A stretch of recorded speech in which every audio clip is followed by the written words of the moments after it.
teman-teman, perkenalkan nama aku Giovanni Gaulas Kariksi. Aku merupakan pegawai Kementerian Keuangan yang ditugaskan di KPP Pratama Kendari dan rekanku. Halo, namaku Raihan Adikusuma. Aku juga merupakan pegawai Kementerian Keuangan yang sekarang ditempatkan di KPP Pratama Bontang. Kami dari tim 5 kelompok A1 yang sedang latsar di BDK Malang. Pada kesempatan kali ini, kami berdua akan mendiskusikan beberapa hal yang merupakan keunggulan PT KAI yang dapat diterapkan pada Direktorat Jenderal Pajak. Seperti itu. Karena kami berdua ini sama-sama di Direktorat Jenderal Pajak, kami melihat ada beberapa hal yang masih dapat dioptimalkan oleh Direktorat Jenderal Pajak yang bisa mengambil contoh dari perusahaan lain atau instansi lain. Nah, di sini kami mengambil contoh yaitu PT KAI. Nah, mulai dari beberapa hal. Yang pertama Mbak Gio. Mbak Gio tuh merasa nggak sih kalau misalnya di Direktorat Jenderal Pajak ini itu masih belum ada standarisasi nih terkait penunjangan fasilitas untuk pemangku kepentingan kita, utamanya itu wajib pajak. Kayak contohnya gini Mbak Gio, aku tuh udah beberapa kali ke banyak KPP. Nah, mulai dari tempat tunggunya, wifi-nya, fasilitas umum seperti tempat ibadah, toilet, ruang laktasi, atau mungkin tempat untuk teman-teman yang disabilitas, itu tuh nggak semuanya tuh sama Mbak Gio. Ada yang memiliki lengkap, ada yang KPP-nya itu tidak memiliki lengkap, kayak gitu. Nah, terus juga kalau menurutku pribadi ya, di KPP itu kan banyak urusan, biasanya wajib pajak juga banyak. Nah, menurutku tuh wajib pajak itu harusnya disediakan fasilitas di mana mereka itu bisa semakin betah ketika menunggu gitu loh. Harapannya pasti wajib pajak itu ingin cepat selesai urusannya. Tapi menurutku pribadi itu harus disediakan fasilitas untuk betah menunggu. Misalnya ada tempat makannya, ada tenan-tenannya dan lain sebagainya kayak gitu. Nah, aku melihatnya ini bisa menimbulkan dampak negatif mulai dari pelayanan yang kurang maksimal, sampai dari pihak wajib pajak sendiri yang bisa terpengaruh emosionalnya, dan lain sebagainya. Jadi mungkin akan menghasilkan output akhir yang kurang optimal. Kalau menurut Mbak Gio sendiri gimana sih? Ya, aku setuju banget sama Mas Rehan. Kan aku sebagai petugas TPT ya, itu aku juga ngelihatnya seperti itu. Jadi wajib pajak ini mudah terpancing emosinya, mungkin karena memang fasilitasnya yang kurang memadai. Sedangkan kalau misalnya di PT KAI sendiri, misalnya kita lagi di stasiun nih, itu dari toilet, fasilitas umum seperti tempat ibadah itu udah sangat bagus dan bersih. Bahkan kalau misalnya di beberapa tempat itu juga ada kids corner, jadi kalau misalnya ada orang tua yang bawa anaknya tuh nggak bosen gitu. Nah, terus juga ada tempat khusus disabilitas. Terus untuk tempat transitnya juga itu benar-benar nyaman gitu.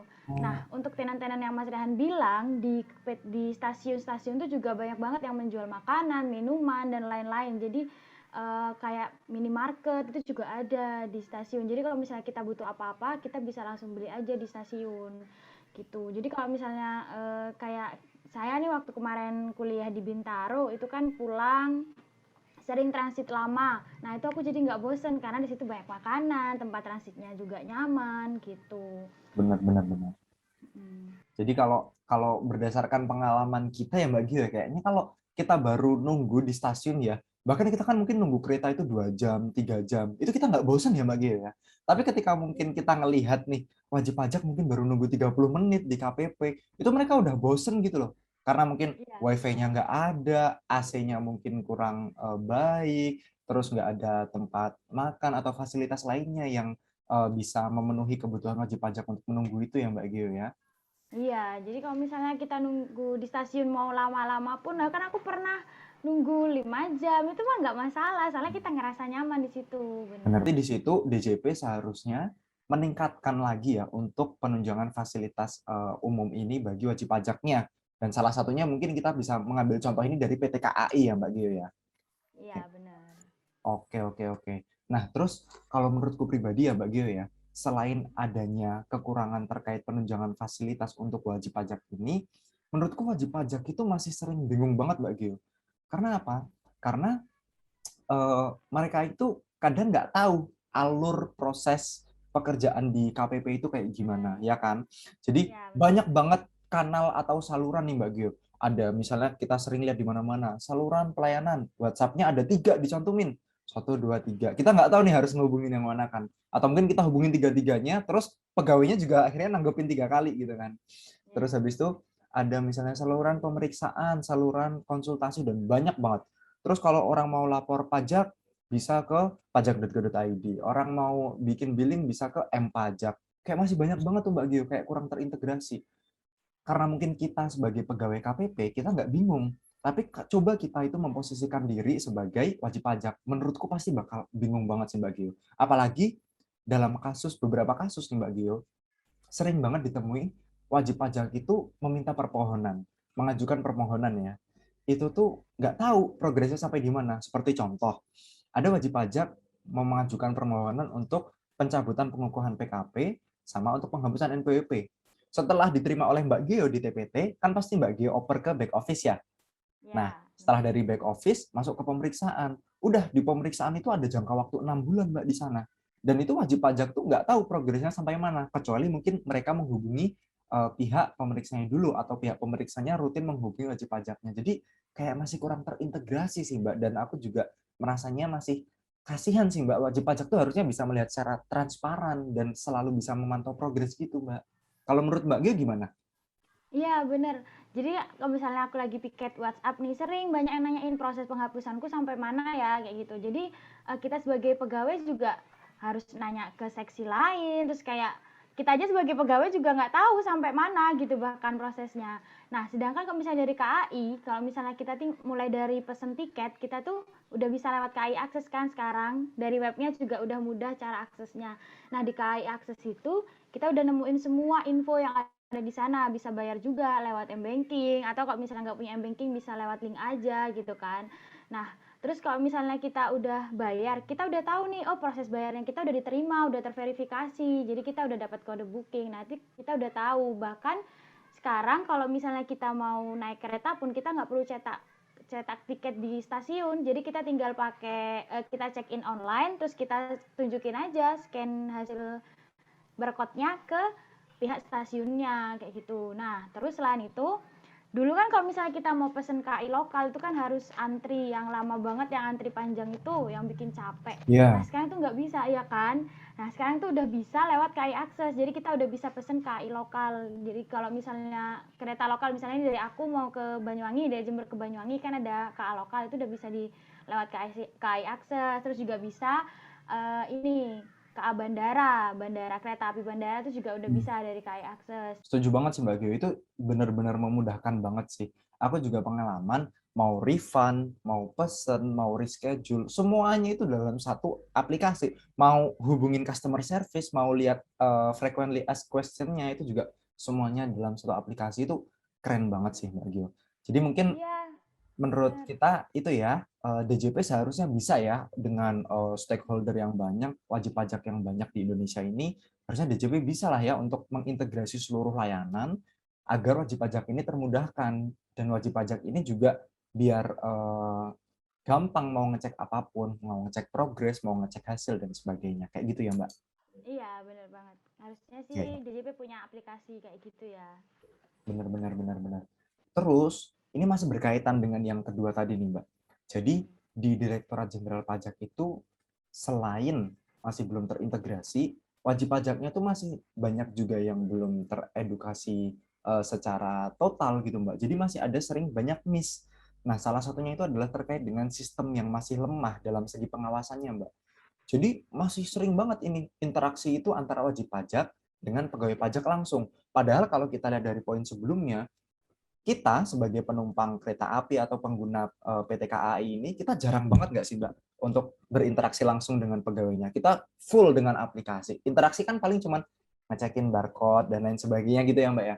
Nah, Ya. sedangkan di KPP ini masih sering banget Mbak. Dan dikhawatirkan sebenarnya itu tuh akan menjadi celah untuk adanya tindak korupsi kayak gitu kan, untuk menjadi tindak korupsi.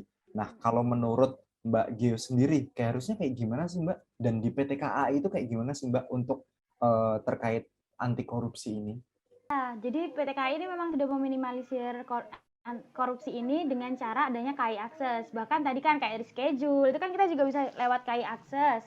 pembayaran lewat KAI Akses, bahkan pesan makanan di kereta pun juga bisa lewat KAI Akses sekarang kayak gitu. Jadi dengan adanya hal tersebut itu kan meminimkan kita ketemu sama pegawai KAI Akses ketemu sama si pelanggannya kayak gitu. Nah kalau misalnya di DJP kita dari loket TPT aja udah ketemu nih sama WP. Terus untuk ngisi formulir kadang kan ada surat pernyataan. Itu ada bea materai. Dari situ aja sebenarnya udah bisa nggak sih kita untuk korupsi gitu kan juga bisa dari bea materai aja gitu. Nah, terus sekarang PT KAI juga bekerjasama sama KPK untuk melakukan penanganan pengaduan melalui whistleblowing system. Jadi itu udah sangat meminimkan korupsi yang ada di PT KAI. Benar-benarnya DJP juga bukan berarti instansi yang mudah korupsi ya Mbak ya, cuman dari sistemnya masih bisa dioptimalkan lagi walaupun orang-orangnya itu semuanya sudah terinternalisasi dengan baik, tapi ketika sistemnya bisa dioptimumkan kan kenapa tidak gitu ya Mbak ya? Iya, Karena pernah juga saya pengalaman Mbak, ada orang datang nih mau nemuin, habis itu ketika udah nemuin dia bilang, ini Mas saya mau bayar pajak yang kemarin Mas hubungin 10 juta ini uangnya. Dia udah bawa uang 10 juta gitu loh. Jadi kayak, waduh gimana ini? Itu kan, wah itu bahaya sekali. Itu nominal 10 juta. Coba kalau nominalnya berapa ratus juta, itu bahaya sekali. Jadi kita harus memperbaiki sistem ya. Sama menurutku sih Mbak ya, yang terakhir ya, dan ini merupakan yang paling penting juga. DJP kan itu harafiahnya, itu kan sebagai instansi pelayan publik ya Mbak ya. Sebagai instansi pelayan publik. Mereka itu memiliki komitmen mutu juga tentunya. Tapi masih sering kita temukan komitmen mutunya ini mulai dari sering terlambat pelayanannya atau mungkin jam bukanya tidak tepat waktu. Kayak kita sering lihat wajib pajak udah antri, TPT-nya baru siap-siap tuh, kayak gitu kan. Ya, benar-benar Nah, benar banget. terus habis itu mungkin perlakuannya juga tidak merata seluruhnya profesional. Nah, jadi sebenarnya selain perlunya internalisasi, kita juga perlu nih contoh real dari instansi lain dalam komitmen mutu. Kalau di PT KAI kayak gimana, Mbak? Di PT KAI, kita tuh jarang, bahkan hampir nggak pernah kayaknya ya, kalau kereta api tuh nggak on time, pasti on time. Bahkan menitnya pun, misalnya nih kereta api 17.17, ya udah emang pasti datang 17.17. Aku nggak tahu sih gimana caranya KAI itu bisa sedetail itu, bisa se-on time itu, kayak gitu. Nah, terus dalam pelayanannya pun, untuk petugasnya memang sangat ramah, dan semuanya itu ya ramah, dia sangat mendahulukan penumpang, seperti itu. Terus kalau dari pelayanan sendiri, ini hal kecil aja ya, kalau misalnya kita berangkat naik kereta, itu kan biasanya di samping-samping itu pegawainya berjajar kayak gini, ngasih salam, kayak gitu. Ya kan? Nah, itu udah, apa ya, itu buat kita tuh penumpang kayak seneng gitu, oh ternyata kita kayak dihormati, meskipun mereka di luar, kitanya di dalam kereta, kayak gitu kan. Nah, terus selama pandemi juga, dulu itu aku pernah waktu naik kereta itu dikasih face shield, terus sekarang juga dikasih masker, kayak gitu. Jadi mereka benar-benar mengutamakan prokes juga selama pandemi ini, gitu. Makanya kenapa kemarin waktu ada Akhlak Award ya dari BUMN, nah mereka itu dapat 8 penghargaan dari Akhlak Award itu tadi. Oke. Jadi emang ada beberapa hal yang masih perlu ditingkatkan oleh DJP. Tapi di sini kita berdua ya tetap mengakui DJP memang udah luar biasa hebat banget ya. Cuman memang karena kompleksitasnya banyak sekali ya urusannya, DJP ngurusin banyak banget, kantornya banyak banget. Ya kan kantor pelayanan lebih banyak pasti daripada jumlah stasiun di Indonesia. Nah, itu membuat harus ada beberapa hal yang mungkin luput dari perhatiannya, sehingga mungkin ini bisa kita jadikan pelajaran untuk beberapa hal yang bisa dioptimalkan oleh DJP. Pun kalau misalnya kondisinya kita balik ya, Mbak Gio ya, kalau misalnya KAI mau mengambil contoh dari DJP ini, pasti ada juga yang bisa diambil positifnya, gitu ya Mbak Gio ya. Benar banget. Jadi gitu teman-teman, itu tadi pembahasan kami berdua terkait apa saja hal-hal yang bisa dioptimalkan oleh Direktorat Jenderal Pajak dari PT KAI melalui hasil benchmarking kami. Seperti itu. Oke, saya kembalikan ke Mbak Gio. Sekian hasil diskusi dari kami, kurang lebihnya mohon maaf, karena kesempurnaan hanya milik Tuhan semata. Cukup diambil yang bermanfaat, dan sampai jumpa di konten laser berikutnya.